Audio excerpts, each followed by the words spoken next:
다 함께 찬양 드리겠습니다.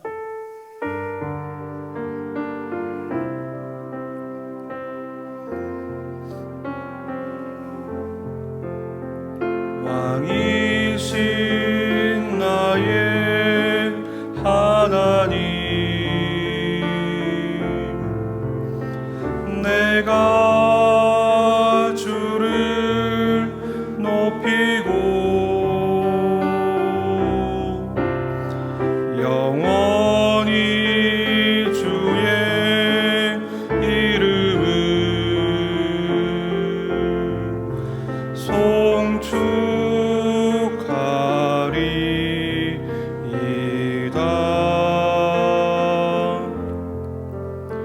왕이신 나의 하나님, 내가 주를 높이고 영원히 주의 이름을 송축하리이다. 영원히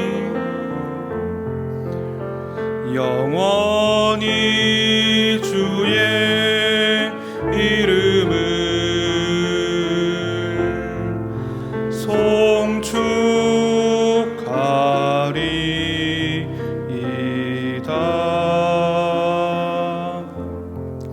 이 시간 기도 제목 보시면서 합심 기도하겠습니다.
우리의 소망 되신 하나님, 성령 충만을 사모하는 일을 맞아 성령 충만이 우리 인생에서 만나는 모든 문제의 해답임을 깨닫고 늘 성령 충만을 사모하게 하소서.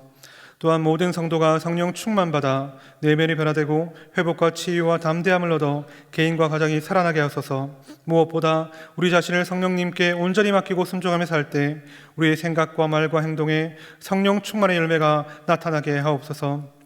나라와 이 시대를 지키고 교회와 다음 세대를 지킬 수 있도록 평등법과 포괄적 성교육을 막아주시고, 이뿐만 아니라 교회를 무너뜨리려고 하는 모든 악한 정책과 시도들이 무너지게 하옵소서.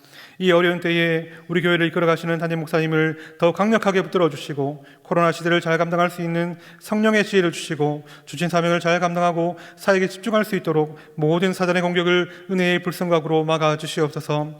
특별히 건강을 지켜주시고 목사님의 가정을 성령께서 평안케 하옵소서. 담임 목사님께 엘리사에게 부어주신 갑절의 영감과 모든 사건과 사람과 상황과 환경과 문제를 능히 감당할 수 있는 압도한 은혜를 주시고, 강력한 영권을 부어주셔서 시대적 사명을 힘있게 감당하게 하시고 다음 세대를 세우는 일과 복음 통일과 열방 선교를 잘 감당할 수 있도록 도와주옵소서. 이 시간 말씀 듣기 원합니다. 하나님, 우리에게 은혜 내려 주옵소서. 우리를 사랑하시는 예수님의 이름으로 기도하옵나이다. 아멘. 오늘 우리에게 주시는 하나님의 말씀은 사사기 12장 7절부터 10절까지입니다. 구약성경 384면에 있습니다. 사사기 12장 7절부터 10절까지 한 절씩 교독하겠습니다. 입다가 이스라엘 사사가 된 지 6년이라 길앗 사람 입다가 죽음에 길앗 한 성읍에 장사되었더라.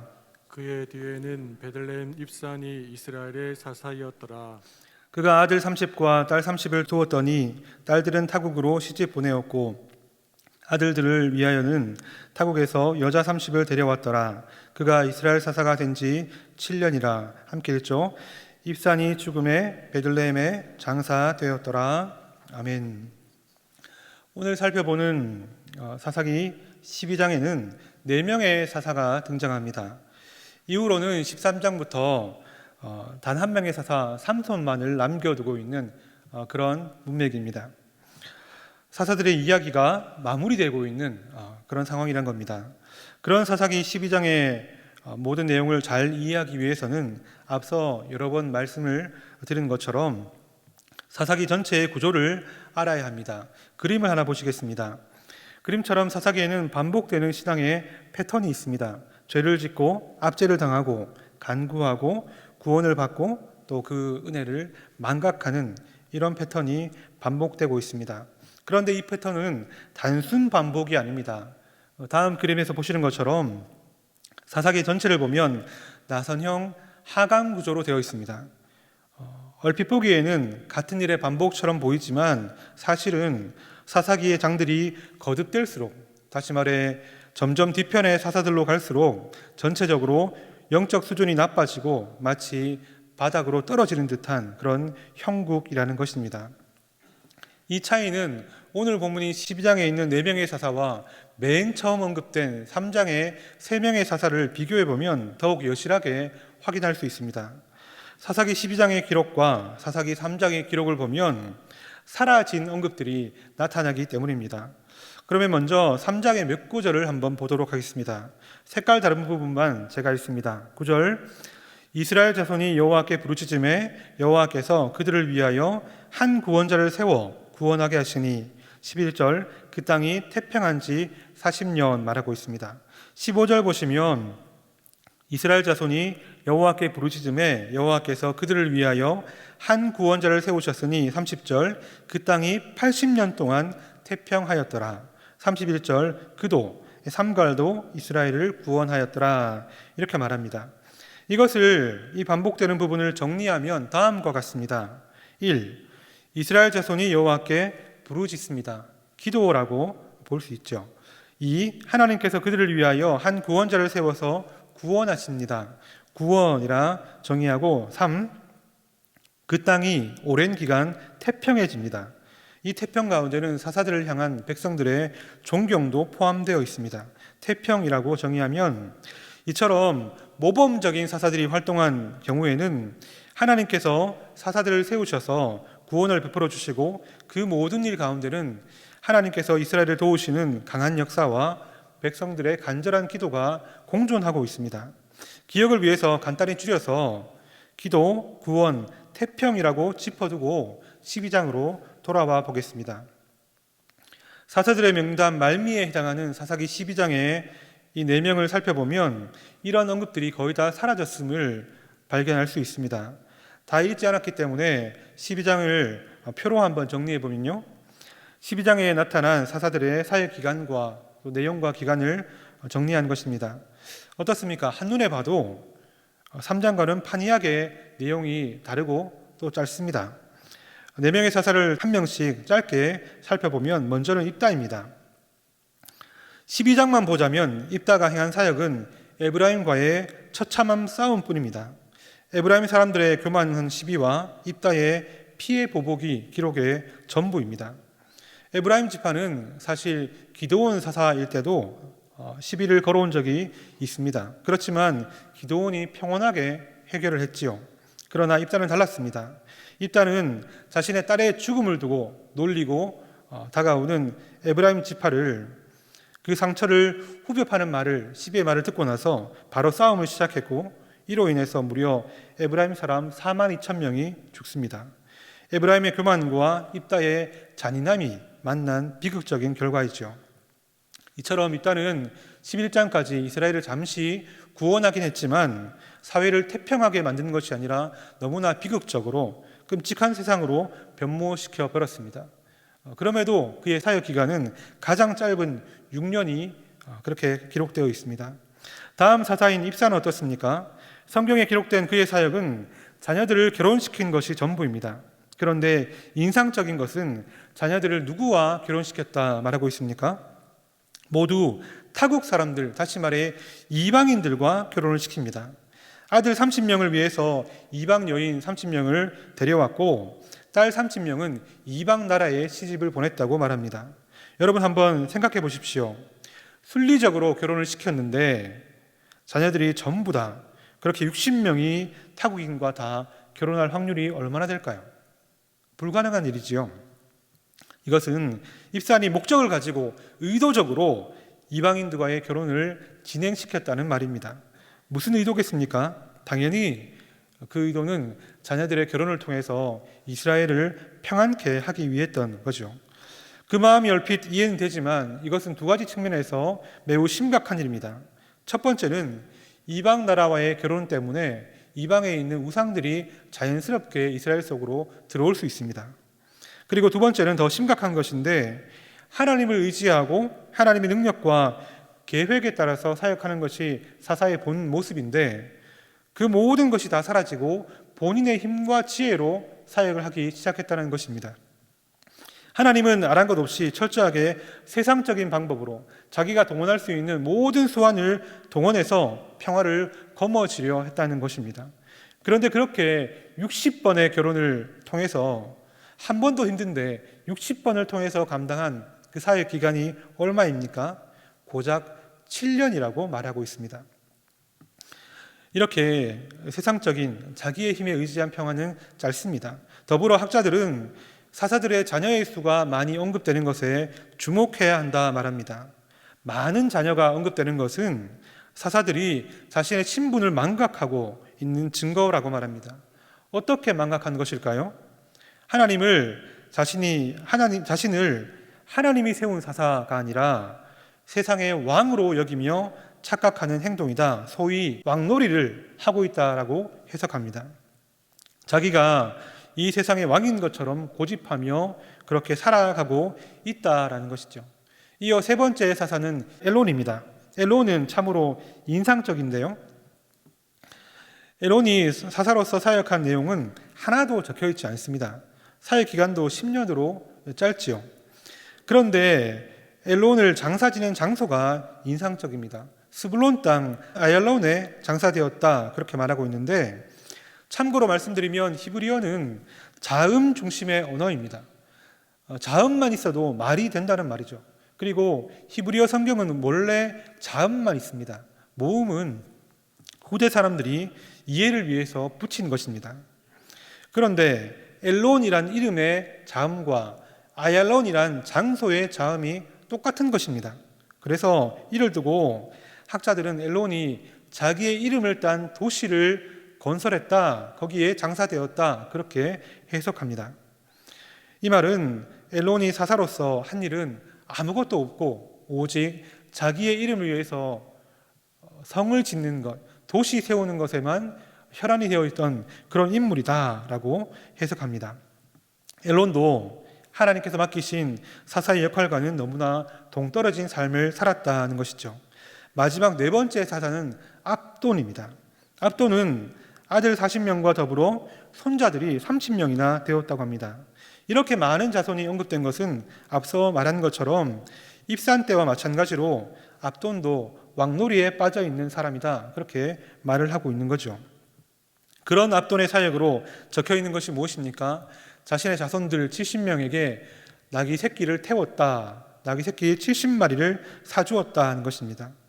나귀 새끼가 뭐 별건가 싶겠지만 당시의 나귀 새끼는 오늘날로 말하면 고급 외제차와 똑같습니다. 자녀들을 위해서 고급 외제차를 70대나 사줄 정도로 엄청난 부자였다는 것이죠. 여러분, 8년 사역하면서 이만큼의 돈을 모으기 위해서는 얼마나 그가 돈에 집착했고 돈을 축적하는 것에 집중했는가를 발견할 수가 있습니다.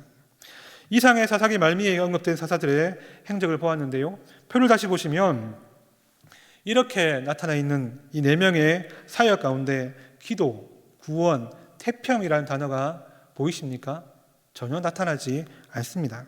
그 어떤 말도 발견할 수 없고 단지 너무나 처참하고 이기적이고 부끄러운 기록들로만 빼곡하게 채워져 있습니다. 이것이 사사기 말미에 사사들의 왕놀이에 빠진 사사들의 현실이라는 것입니다. 그렇다면 오늘 사사기 12장을 통해 우리는 무엇을 새겨야 할까요? 짧게 두 가지만 생각하며 기도 제목 찾기를 원하는데요. 첫 번째로는 하나님을 진짜 나의 왕으로 삼아야 한다라는 것입니다. 이것은 그냥 생각이나 개념적으로 아까 부른 찬양의 가사 정도로만 하나님은 나의 왕이시다 고백하는 수준을 말하는 것이 아닙니다. 더 정확하게 말하면 수시로 하나님이 계셔야 될 왕의 자리를 넘보고 올라서고 싶어하는 나를 붙잡아서 내가 있어야 될 본래의 자리인 종의 자리로 끌어내리는 것을 말하는 것입니다. 이를 위해서는 나 자신과 매일 철저한 씨름을 해야 한다라는 것입니다. 어쩌면 그 씨름을 매 순간순간 우리는 해야 할지 모르겠습니다. 우리의 씨름과는 비교할 수 없지만 우리 구주이신 예수님도 그 씨름을 하셨습니다. 그것이 십자가 겟세마네 동산 기도에서 나오지요. 함께 읽어보겠습니다. 마태복음 26장 39절입니다. 조금 나아가사 얼굴을 땅에 대시고 엎드려 기도하여 이르시되 내 아버지여 만일 할만하시거든 이 잔을 내게서 지나가게 하옵소서. 그러나 나의 원대로 마옵시고 하나님의 원대로 하옵소서 하시고. 비교할 수 없지만 예수님도 이런 기도를 드리셨다면 우리도 매일 이 기도를 붙들어야 할 줄 믿습니다. 매일 왕이 되고 싶어하고 내 마음대로 하고 싶어하고 내 마음대로 생각하고 말하는 우리를 붙잡아서 내가 원래 있어야 될 종의 자리로 내가 드러나는 것이 아니라 하나님을 드러내고 모든 장소에서 예수님을 생명 다해 우리가 나타내는 하나님 뜻대로 살아가는 우리가 되시기를 축복합니다. 둘째로 우리를 향한 하나님의 큰 은혜와 사랑을 우리는 알고 그 사랑으로 충만해야 합니다. 하나님의 뜻을 아는 것 그리고 그 뜻대로 살아가는 것은 우리 스스로의 힘으로 할 수 없는 것입니다. 그것은 죄에 익숙하고 내 마음대로 살기에 익숙하고 나를 드러내기에 익숙한 우리에게는 맞지 않는 본성입니다. 우리는 자칫하면 넘어지고 사탄의 유혹에 빠지기 일쑤입니다. 그럼에도 하나님의 뜻대로 살아낼 수 있는 길은 우리 안에 하나님의 은혜와 사랑을 충만케 하는 것뿐입니다. 우리가 어떤 유혹과 시험을 당하는 순간에 그 은혜와 사랑이 느껴져서 그 충만한 은혜와 사랑에 지배되고 설득당하는 것뿐이라는 것입니다. 그러므로 여러분, 하나님의 은혜와 사랑을 무시로 간구하는 여러분 되시기를 축복합니다. 교만하지 말고 자만하지 않고 무감각해지지 않으시고 오직 하나님의 은혜와 사랑을 간구하며 그것으로 충만한 여러분 되시기를 바랍니다. 말씀을 맺겠습니다. 사사기 12장을 통해 우리는 진짜 왕이신 하나님을 끌어내리고 자신이 왕의 자리, 하나님의 자리에 앉아서 왕 노릇을 했던 사사들을 살펴보았습니다. 더불어 나를 살피는 반성과 은혜를 사모하는 기도를 마음에 품게 되었습니다. 바라기는 예수님처럼 날마다 나를 쳐서 하나님을 진짜 나의 왕으로 모시고 하나님께서 맡기신 사명을 성실하게 온전히 감당하는, 그래서 이 땅 가운데 참된 하나님의 백성, 하나님을 드러내는 진정한 종이 되시기를 주님의 이름으로 축복합니다. 앞에 나오는 기도 제목 보시면서 함께 읽고 합심하는 기도를 드리겠습니다. 함께 읽습니다. 지금도 이 땅과 우리를 다스리시는 왕이신 하나님, 우리의 죄와 연약함을 긍휼히 여겨 주시옵소서. 수시로 하나님의 자리를 넘보는 나 자신과 힘을 다해 씨름하게 하시고 선하신 주님을 높이고 순종하는 삶을 살 수 있는 능력을 주옵소서. 하나님의 은혜로 충만하고 그 사랑의 항복함으로 우리도 예수님처럼 살게 하소서. 기도하겠습니다. 하나님 아버지, 우리에게 은혜를 주시옵소서. 하나님, 나의 마음대로 살고자 하는 내가 아파지고 하나님, 나의 생각과 쭉 빠져있는 죄를 붙잡아 주시고 하나님 높일 수 있도록 나의 모든 에너지와 모든 시간과 하나님 주신 모든 것에서 하나님의 정직의 사명으로 주님의 사명을 살아갈 수 있도록 도와주시옵소서. 하나님께서 은혜 주시고 하나님 함께 해주셔서 하나님께서 우리를 충만케 하셔서 주님 우리를 새롭게 하여 주옵소서. 주님,